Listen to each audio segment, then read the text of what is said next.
This is Karen with newclevelandradio.net, and it's time for How to Super Age with Elise Marie Collins.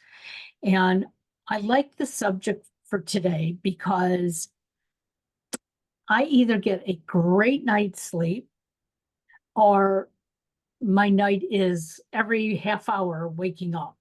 And I know sleep is important. So, can you give us a little bit of background on that, especially, as we age, sleep is very, very important.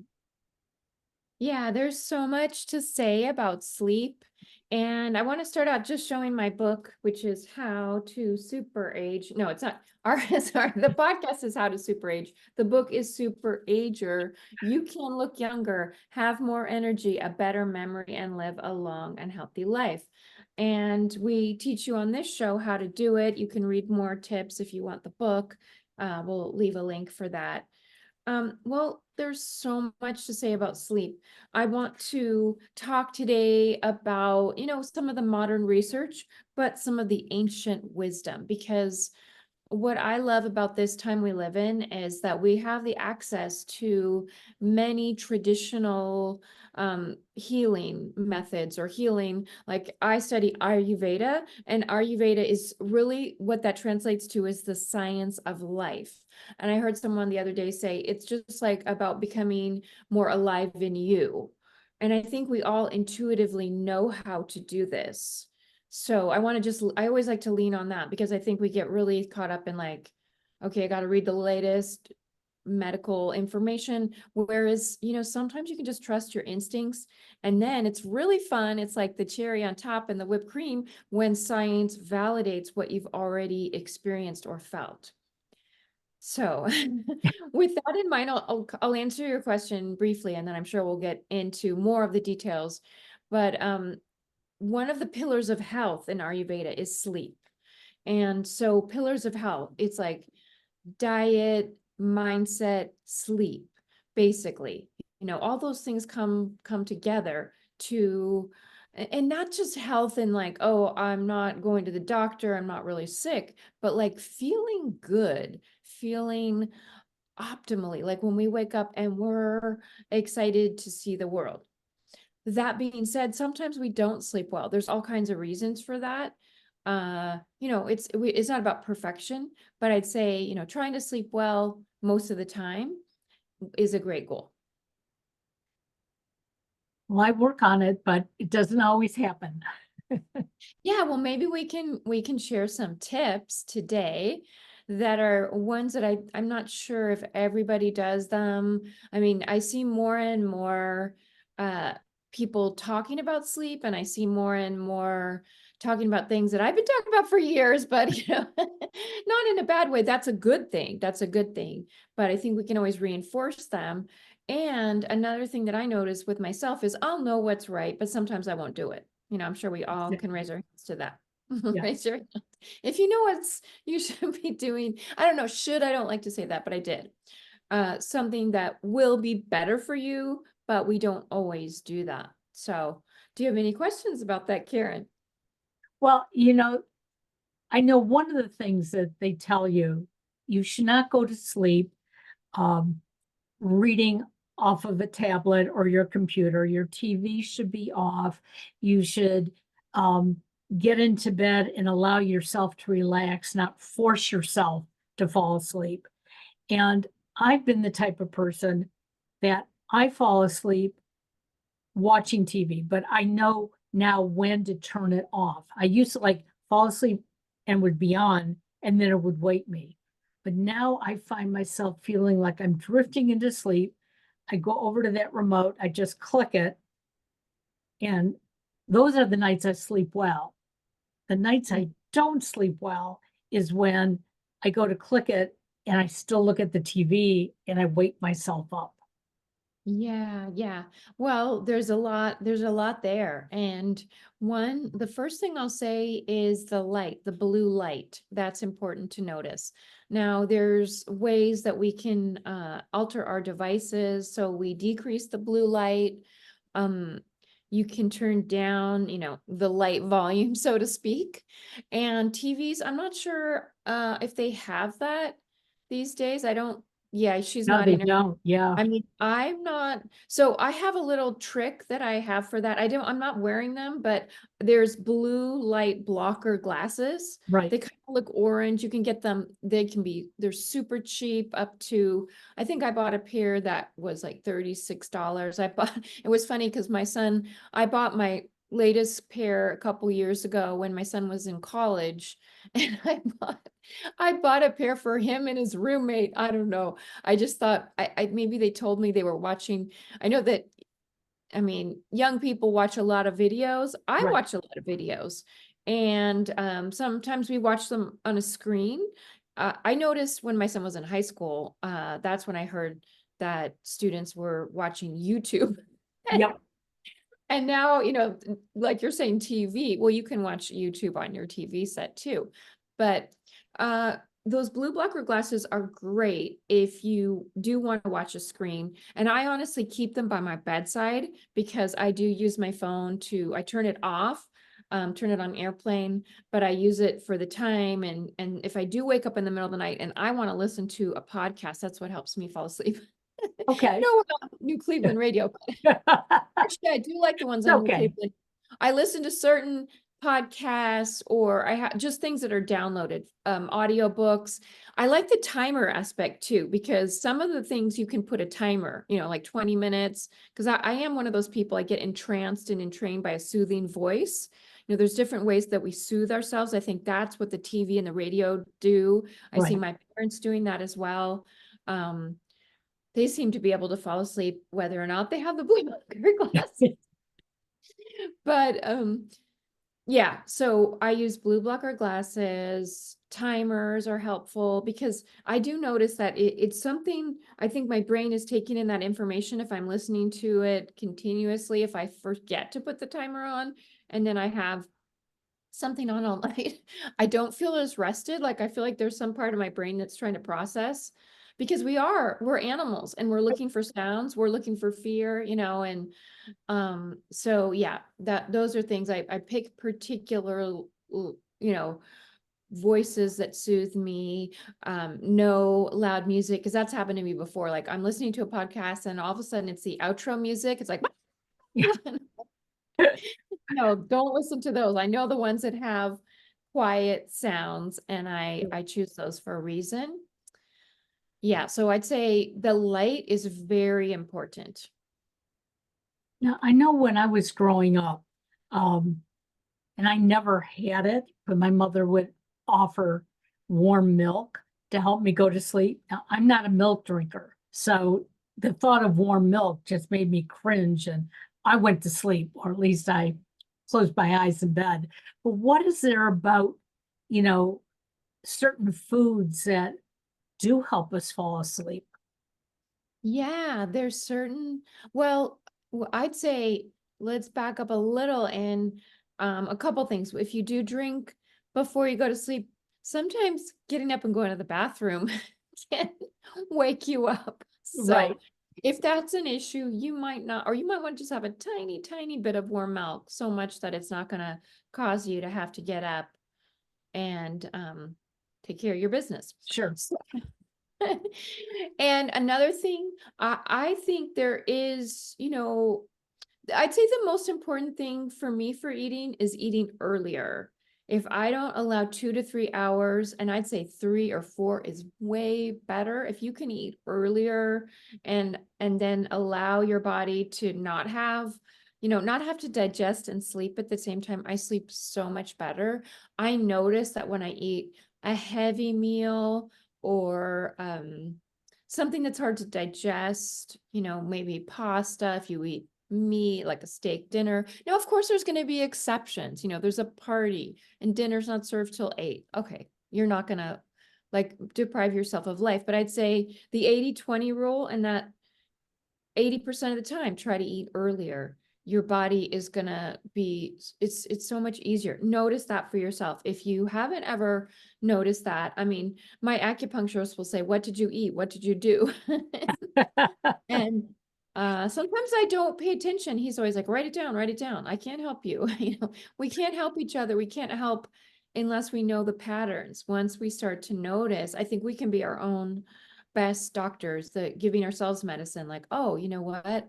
I ate a steak dinner. I ate, and I couldn't sleep. Or, I ate a light dinner at 5 o'clock and I usually eat at 7.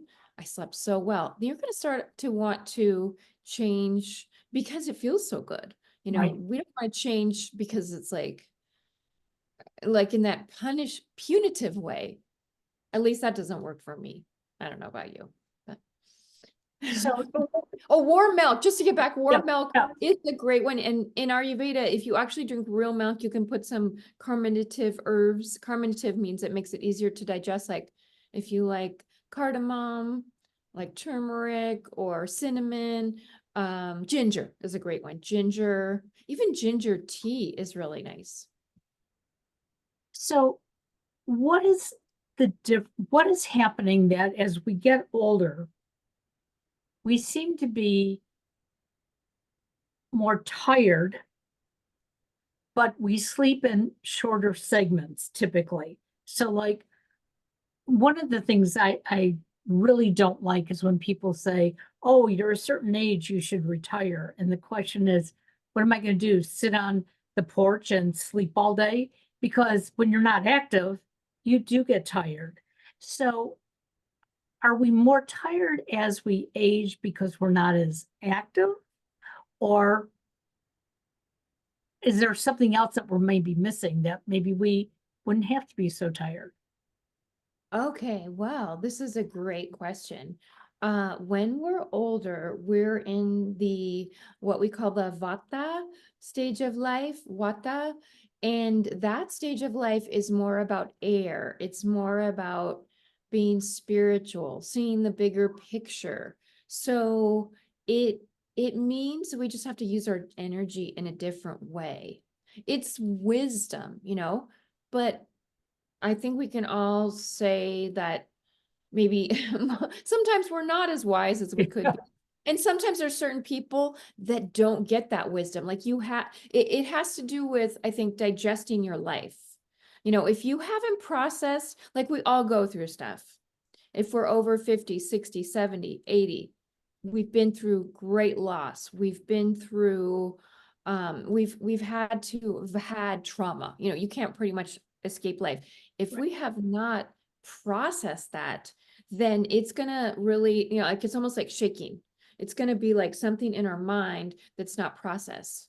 I love to do a lot of journaling. I'm like kind of like they say what's that?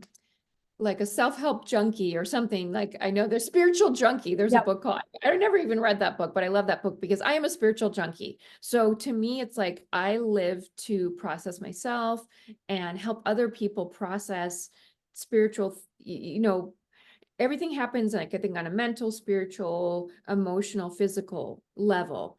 And so because I teach also yoga, which is a physical, can be an exercise, it can be relaxation, that helps people to process things that happen to them during the day, during the week, during their childhood. And I think we're needing to continually process. And what I hear in your question is sometimes we don't always process, or sometimes there's been something we pushed away in the closet, just like those things we've collected, Right. and then we pull it out like, ah! And that can happen with sleep because if something is coming up for us, maybe it's something in the news that's bringing up trauma, maybe that reminds us, oh my gosh, and then I realize I didn't process something that happened to me, or maybe it's something that, is a new trauma. So many different things can happen, and it can be a big T or little t trauma. And if we don't take that time to process, so I think we do have, less energy, but I think we're wiser, and the way we use our energy can be tremendous. If we do want to, I think people want to leave a legacy, impact, whatever you want to call it. I mean, if it's working at Walmart, you can touch people by being friendly. I mean, and I'm not saying that that's like there's no better or worse for any job you do, any purpose you have, whether you are, and there's my dog, my purpose. One of my purposes, taking care of animals. I love them. So I think that we want to have the energy to do the things we love, to contribute. So that makes a lot of sense, because on the days that I feel complete, I've done the things, not necessarily that I wanted to do, but I did things that at the end of the day, I can say, you know, I can now lay my head on my pillow because I've accomplished. And then there are those other days that I've noticed that I feel like I've been at a loss all day long, not completing anything. And when I put my head on my pillow, as exhausted as I am, you're right, those thoughts are going through my head, and I may fall asleep, but then I wake up and I want to check on something, or I think I should want to check on something. And so what I've been doing recently is, when that happens, I get myself out of bed on purpose, because I need to get myself in a different pattern. Because when I was lying in bed, my brain was going a mile a minute. And so by getting out of bed, sometimes just going in and, washing my face, using the toilet, whatever it is, breaking the cycle, I can then go back into bed and relax, and typically have a decent night's sleep from that point on. That's great, Karen. And maybe you could tell our listeners a little bit. I know that you've done many things in your career and now you're doing a little coaching. Maybe you could talk just a moment about how that fits in with, like, your purpose and what you love to do. Because I'm going to get my dog and I don't want to leave everyone just in silence. I don't know if you can hear that, but she's up at the top of the stairs. Got it. I'm always in this room. I'm here because there's construction in my house. So please tell our listeners that I'll be right back in like Sure, less than a minute. absolutely. So one of the things that I've noticed about myself, I always felt like if I was busy, I was being accomplished. And yet my busyness didn't necessarily mean that I was doing anything of importance, even for myself. So this Oh. week I actually wrote in my journal about, I don't want to use the word busy anymore, because when we use that word, we become overwhelmed. And when we tell somebody that we're busy, it sounds like we're avoiding them.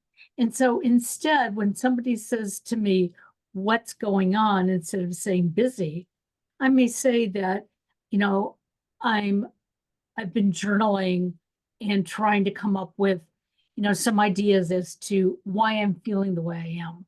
Or when I was working with one of my clients, they brought something up that sort of triggered me.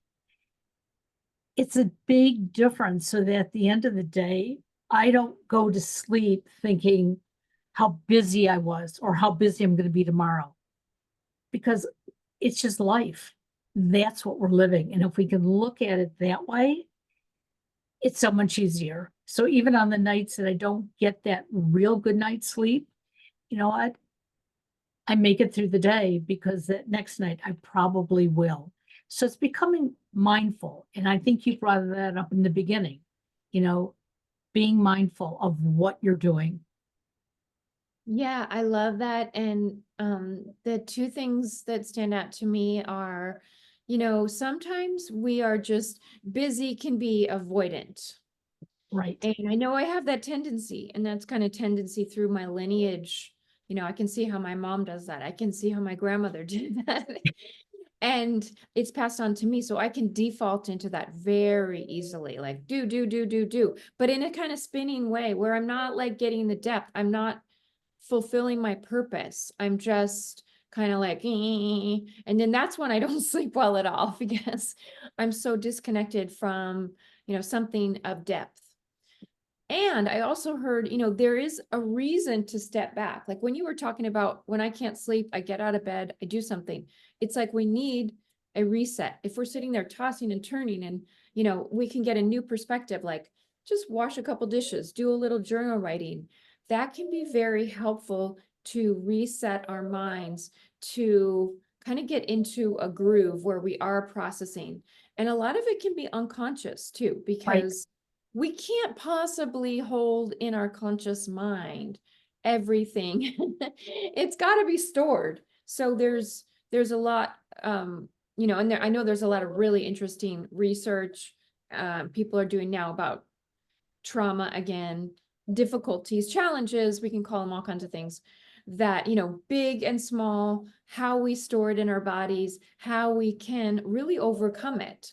And that could be a whole other subject and topic. Exactly. But I think just for the purpose of today, it's like just noticing like, oh, I think I'm going to bed with my head spinning. Maybe I should journal. Or if you like, some of us like cleaning. I wish I could clean more. I would be better. Yeah.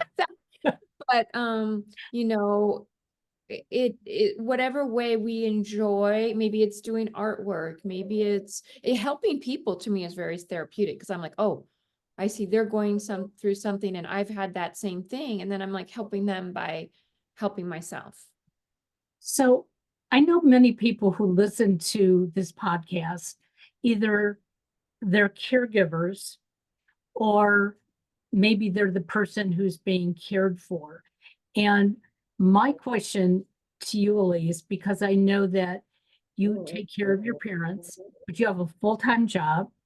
You have a son, that lives in a different house from you, so you want to see him as well. You have your dog, you have your friends. How is it at the end of the day? Because you're wearing so many different hats. How do you find that you can put your head on that pillow and not be as worried about your mom, your dad, your dog, or your son who lives, miles away from you? Yeah, he actually lives in New York. And Oh, another he's moved to New York? Oh, wow. Okay. I thought he had moved back. he did, but he's moved across the country again. Yeah. So I talk to him on the phone. I take care of my dog. That's a great question. I think I I try to stay organized. I try to stay present in the moment. And I use all the tools that I have been, it's really, I'd say, tools. And I was thinking about that too for sleep and for processing. And different tools are going to appeal to us, and just like, I mean, as silly as it is a metaphor, like a gardener's going to have certain tools, but we each need tools in our life to cope with life, because our own lives are going to be complicated and filled with different things that, trigger us, make us feel bad. People aren't always nice, and people are wounded. Other people are wounded, family members, friends. Then we have the outside world with all kinds of things going on. We have our opinions about it. We may differ from other people. So all these things are, I think processing is the most important thing. And I will say, I do have a lot of help from my parents because they have caregivers. My brother will come and help, having support is huge. All these self-care tools that I do, that I dedicated my life to, I think are important. And I think it's a privilege actually to be around my parents, because I have to process my triggers whether I like it or not. I think it's a gift. And I mean, believe me, I've run to the hills to get away from from what they've subjected me to. No. But I think that is something that people used to do. Like people didn't live separately before. Right. And so now we've kind of gotten into this thing where it's like, oh, you should live away from your family. Well, yes and no, I mean, at least in the Bay Area, there's a lot of, it's very expensive to live here. So it's much actually easier to live with your family. Yeah. if for different reasons, but not for everybody. I mean, there's many different circumstances, but for me, it's been very rich in just like letting things trigger me and then being like, my mom doesn't even think that's a problem. And I remember when she did that when I was a kid, and that drove me crazy, and I'm like, she should be apologizing to me, but she doesn't even know. So I'm going to go do journaling. I'm going to take a walk. I'm going to realize like, maybe I will tell her, maybe she's not going to understand, but I can't expect it. I'll just say with my dad, I know, you know, a friend of mine actually just wrote a book with her father, a beautiful book. I'll have to share it. It's called My Vietnam, Your Vietnam, about her father fleeing Vietnam. She would be a great guest too. And then she goes back to Vietnam as a young person, and her life, how just different perspectives even on a place. And just from, I haven't even finished the book, but it just really made me soften towards my own dad, where I'm trying to make, I want to say make him, because it's true, make him be more, emotionally intelligent, where generations of males probably around the world, different cultures are different, but they, process things differently. They don't have the same, it's a different culture. We'll just say that. And I'm constantly like, come on, dad, try to do this. And he doesn't even know what I'm talking about, So can I just love him the way he is? He shows his love and appreciation in certain ways, buying food, doing things, not the way the touchy feely or talking about stuff. He doesn't even understand when I try to explain to him stuff. He doesn't even know what I'm talking about, and just accepting that and being like, I love him and I'm not going to be trying to make him, or, trying my best. And So, all those things that we have allowed to disturb us. yeah. A lot of times those are the things that come up as soon as we put our head on our pillow. And Yeah. that's why whatever tools you can create, and you may create your own tools, and that's wonderful. I know I have. Um, you know, find something that works for you to shut off all that extra noise going on in your head. Yeah. And you have it, we all have it. Okay. So don't think you're the only one who may feel like you're going crazy. What's going on in my head? We all have that. But those of us who learn how to slow it down, shut it out, really, we are healthier in the end. And sleep relates to health. Yeah. And I have like a couple final ideas for this, because it really ties in beautifully with what you just said. And it is, we need to have boundaries around, I jokingly say spiritual junkie, but we can go too far and try to like go into every little deep cavern. There's a time and place. We need to enjoy life. We need to go to sleep. We need to wake up. And one of the best things that I also work with clients is having, believe it or not, the most important routine is your morning routine for sleep. Because when you wake up, get yourself up, do things that like get you to have a healthy and happy day. What's going to set the tone? It's almost like you're an instrument and you need to tune that instrument. Many people like exercise, many people like coffee, and there's nothing wrong with that. Drink some water, have a healthy breakfast, do some journaling, listening to something inspiring, walk your dog, pet your cat. I could go on and on. I have ideas in my book, but and our bodies like a kind of a a routine, like we do the same thing every day. And something maybe you can even bring traveling, like a different version. But when you wake up, you're acclimated to something, and that starts you out. That's like a boundary in and of itself. Then when you go to bed, you have a similar, a bedtime routine. Maybe it's listening to something. Maybe it's drinking the warm milk. Maybe it's doing a little gentle stretching, breathing, maybe taking a minute. I mean, it doesn't have to be complicated, but I think it may get more complicated because as we do these things, they grow on us. We're like, I love breathing for 1 minute, doing some deep breathing for 1 minute. What if I did 3? And then you realize, wow, I'm sleeping like a baby. I think it will really change our sleep trajectories. I think as we age, I know I was really an insomniac when I was younger because I was just kind of, that's my nature. But I've had to really shift. So believe it or not, I sleep better than I used to. But that's because if I kept going the way I was going, I wouldn't be trying to super age. Exactly. Exactly. Well, this has been very informative, and your book has a lot of great ideas as well. Um, and we've talked about this in bits and pieces in some of the other podcasts as well. It's about learning how to take care of you in your own manner. So, what I might do at the end of the day to go to sleep may not work for other people.